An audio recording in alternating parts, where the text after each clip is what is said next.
How did it come to this? The divine beasts, the guardians, they've all turned against us.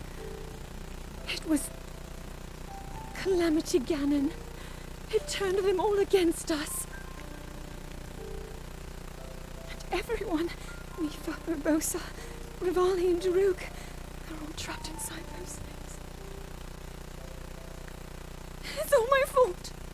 Our only hope for defeating Ganon is lost, all because I couldn't harness this cursed power. Everything I've done up until now, it was all for nothing. So I really am just a failure.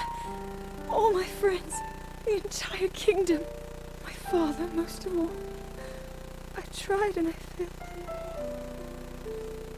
I left them all to die.